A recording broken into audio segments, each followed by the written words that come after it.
To see any real significant change in Iraqi dinar, no. I just can't imagine that happening anytime really soon.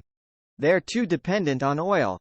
As Iraq continues to change that situation, that's better for Iraqis plus those holding on to the Iraqi dinar altogether. You can't rely on oil for 95% of your budget. If oil crashes, then guess what? So does that country. Period. The central bank announces the imminent issuance of decisions to support the Iraqi dinar. Firefly.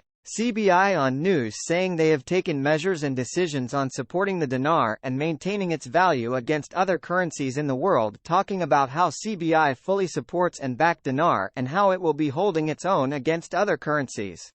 Saying this will positively affect the exchange rate. Frank. I am excited that they are giving you deeper information about the monetary reform and how it's going to add value to your currency. And I love how they keep saying in the coming days, let's see what happens around the 15th of January. The CBI is still closely monitoring the parallel rate. The parallel rate is expected to decline sometime in early January and at least match the CBI official rate. At that time, the CBI will revalue the official rate to much closer to, if not at 1,000. Then again drive the parallel market to match it. This may take some time, but I am being told they are talking weeks and not months. My CBI contact tells me we are almost here now, and with the opening and spending of the 2024 budget and currency swaps with other neighboring countries for trade, it should finally break the parallel market and end it. There are some very key meetings going on around the world on Iraq. Around the 12th through the 19th. The banking side keeps telling me to relax because it's done. And we should be able to see it soon. Problem is I don't know what soon means anymore. Dollar exchange rates in local markets recorded a decline today.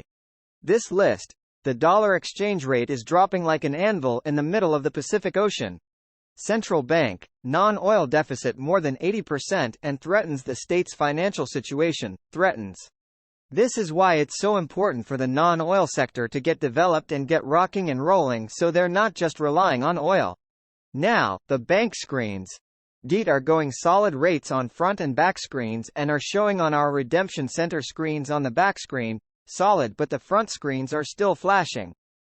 Now, what's interesting about that is that the theory is that when those front screens stop blinking and go solid on these rates, that it would be go time. That we would get the green light.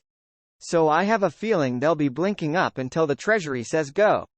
Today, Friday, the Central Bank of Iraq revealed measures and decisions to support the dinar and maintain its strength against other measures and currencies that will possibly affect the exchange rate. It makes sense to me that they are forcing Iraq citizens out of the US dollars and using the dinar before they revalue. Then you have all them benefit from the revaluation. Plus it's part of de-dollarization in general and strengthens the dinar. To me, this story is absolutely enormous.